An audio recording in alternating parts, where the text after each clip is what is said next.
around my story. My name is Ricardo. Though I am a 21-year-old, my body is the size of a 10-year-old boy because I was born with a disease called Prader-Willi syndrome, PWS, which stunted my body growth while allowing my mind to continue developing. Most people would consider PWS to be a curse, but it was a gift for Dad and me because we took advantage of this situation. My story starts when Dad's company accused him of embezzlement and fired him. The scandal and shame of this incident kept him from getting any other type of work, so we left our country to start a new life elsewhere. Dad was still unable to get a job because his old company always gave him bad references when called by prospective new employers.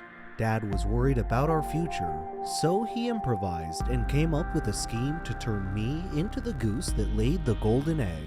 You see, children always bullied me due to my small body size. Luckily, my mature mind helped me avoid fights most of the time.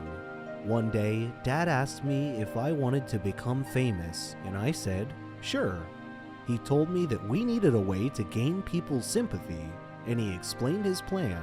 We went to the garage and found some old torn clothes that he asked me to wear. Then he poured dirty water on me. Then he made a recording of me crying and explaining that I had been beaten by some bullies in our neighborhood.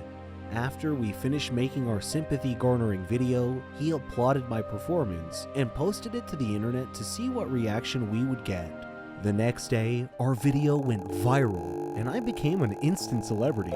All the news agencies gave the video broad coverage, and I began receiving sympathetic phone calls and donations from around the world. Several international schools offered me free scholarships at their schools, and I managed to amass a good size of money from all the donations, and for a moment, I thought our days of poverty were finally over. Unfortunately, the authorities investigated my background and found that I was 21 years old and not really a kid at all. Then all my fortunes reversed themselves, and the police came after me for fraud. I am speaking to you now from a hotel room as I hide from the police. I have enough money to head to another country, preferably one that has no extradition treaty with my country. I have enough money to live comfortably without needing to work for the rest of my life. So, on balance, I don't have any regrets about what I've done. My name is Keanu, and I'm 13 years old. I am a psychopath. I freely admit it in front of all of you. I attribute my sickness solely to my father, because any story about a cruel father pales in comparison to my father. He would abuse me physically, mentally, verbally, and emotionally in every given moment. He left no stone unturned in this regard. He would beat me into unconsciousness. He accused me of being the cause of my mother's death, who died during my childbirth. Whenever Dad had any problem at home, he would accuse me of being the cause of it. One time he even beat me at school when my teacher called him to school because I had beat up my classmate who had beaten me up first. I tried to explain to him, but he wouldn't listen, and he just beat me even more. One day, it was fun day at school, and everyone was supposed to invite their parents to visit the school for party and introduction activities. I chose not to invite my dad, so I was alone at the festivities. I felt envious of all my classmates for having loving parents to have fun with. My teacher noticed me alone, came over and offered to be my parent for the day. I was so happy. We had great fun together. Miss Linda had lost both her husband and her son in a plane crash, only she had survived. After fun day had passed, Miss Linda showed more interest in me. She would bring me sandwiches and spend time with me during breaks. I thought of her as my mom. When I succeeded in my final exams, she hugged me with tears of joy. I unconsciously said, "Thanks, Mom." I went home happy that day, but had to face my dad again. He asked me why I was late coming home, and I told him about having to pass my final exams. He didn't believe me though, and asked me to show him proof. Unfortunately, I had none, so he began kicking and punching me. There was a knock on the door. He tried to block me from opening the door, but I managed to open it. Miss Linda was standing there. She glanced at my bruises and bloody face and moved between me and my dad to protect me from further abuse. Dad snarled and threatened her with a beating if she didn't leave immediately. But she hit him in the eyes with a blast of mace or pepper spray, and he went down to the floor in extreme discomfort, grabbing at his eyes.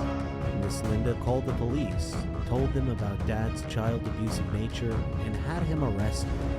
Now I live with Miss Linda as my new mom. Dad is in prison, where I hope he stays till he dies or rots. Either outcome is okay with me. I am addicted to food. I suffer a lot. I need help. I've tried to give up, but I fail every time. Hamburgers. Who can give up eating hamburgers, especially with barbecue sauce? I didn't mind this kind of addiction, but I'm getting ahead of myself. Let me begin by introducing myself. I am Patricia, 15 years old, living with my parents and my brother. I lead a quiet life. No interests, no hobbies, except for eating, that is. Food is my faithful friend. It never leaves me. It is my partner, my soulmate. But having food as your soulmate has insidious side effects. A dark side, if you will. It denies me a healthy life, robs me of the energy to play, and causes me to sleep excessively. I would much rather stay at home with a bag of potato chips than go out and exercise. My soulmate ultimately betrayed me, though, last Thanksgiving at my granny's home. She lives in a state nearby. Granny was a clever doctor and an excellent cook at that. She could conjure up something really delicious. On that day, she had prepared barbecue turkey with nuts and other secret recipe ingredients.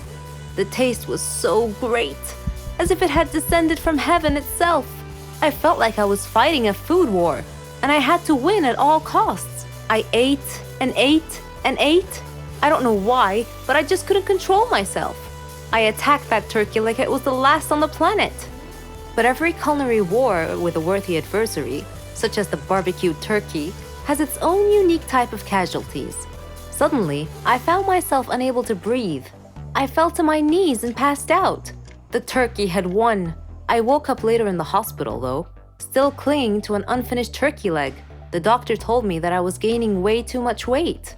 He said that I should be put on a diet. Diet? Man, how I hated that word. It hung over my head like the sword of Damocles. It meant depriving me of my passion, my reason for living. I considered eating vegetables in small amounts to be the worst form of cruel and unusual punishment, the worst form of torture imaginable. Imagine thinking of a wonderful, greasy, cheese-laden pizza with all the toppings and then suddenly opening your eyes to find a healthy green salad bowl. But I had reached a turning point in life. One day, my brother was playing on the street, while I was sitting at home gazing longingly at a tempting piece of cheesecake, just sitting there, taunting, daring me to eat it. I struggled mightily to resist the urge, but in the end I succumbed and wolfed it down like a starving animal. Shortly afterwards, I began feeling dizzy, but I was unable to call for help this time, and then I passed out again. I was taken to the hospital. While lying in the hospital bed, half conscious, I overheard the doctor say to someone, "She needs to stop eating or it will be the death of her." I thought to myself, whoa, death? So I made up my mind right then, right there. I resolved to fight a new war, a war against my appetite. On our way back home, I told my father that I wanted to see a nutritionist. He was delighted to hear that. Later, at the clinic, the doctor welcomed us in. She told me how to overcome my eating fetish. She gave me a strict diet regimen with a schedule full of healthy meals. I kept telling myself that winning this war was possible. I simply had to be patient and persevere. I stuck to the strict diet and did some physical workouts. My parents supported me wholeheartedly. I was enthusiastic. I can totally do this. A week passed quickly, and I eagerly visited the doctor to receive some good news. When the doctor weighed me and told me that my weight hadn't changed at all, I was crestfallen. She looked at me and asked me, how was this possible? I told her I didn't know, because I was following her diet thoroughly, though it did require a tremendous effort on my part. Another week passed, and again I went to the doctor. The results were the same. She said to me, "Patricia, are you sure you're following the diet I prescribed for you?" I said yes. She sat there wondering. Then she told me with a puzzled look on her face. It's odd, but your weight is increasing, not decreasing. This unexpected piece of news mystified me. Another week passed. No change. The doctor was nonplussed. I returned home with a dejected look on my face. My father asked me what was wrong. And when I told him, he laughed. Do you believe that? My father actually laughed at my predicament. I was furious. He gestured an apology with his hand and then told me that it was my own fault. I was puzzled. What are you talking about? He told me that I had been sleepwalking to the refrigerator every night and eating everything in sight. I was taken aback. I couldn't believe it. Stop acting like he didn't know it, he said. You must have been awake.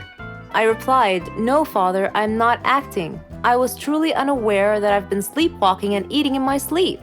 But now that we've finally solved the mystery of the increasing weight, we returned to the doctor with this new information and told her the situation. She laughed and told me that my discipline had denied my body the food it craved, but my brain had refused to cooperate and had overridden my will by urging me to eat in a subconscious state. She told me not to worry, though, that she could treat that. Armed with this knowledge and her support, and the support of my family, I felt that I could finally win this war. I am Brenda's child. Or at least I was. Because my grandmother had died and my mother at some point in her life felt that drugs would be beneficial to her, I was put into foster care at the age of 2 and adopted at the age of 7. I have no real memory of Brenda, just her name and the last time I saw her. I was 7, and I had gone to a foster care agency for a visit. She brought me some strawberry candy. I remember my adoptive mother telling me to say thank you, and I did. Then Brenda got up and told me she would see me again. I went back to the agency a month later for a visit, and she never showed up. My mother was gone, and I was no longer her child. I was fully aware of being adopted because my adoptive parents, who I've lived with for the past 4 years, asked me how I would feel being their child, and I said I had no problem with it. So they adopted me and my biological sister at the same time. I can remember that when I got adopted, I was happy, but at the same time sad. I was happy because I had a family, a nice warm bed to sleep in every night, plenty of food to eat, and a place to run around. I was sad because I never got to say goodbye to Brenda, and the last time I saw her, I didn't take in what she looked like. I was sad because she never showed up to me again. She had lied when she said that she would. I'm not sure why I never saw Brenda again. But for years, I looked at myself as an intrusion. I figured she didn't want to see me anymore because I needed things and that would get in the way of her buying her drugs. When I went to sleep, I'd have dreams that Brenda had been looking for me and found me. I'd have dreams that she would recognize me and come up to me and say, "It's me, your mother." But I never talked about these things.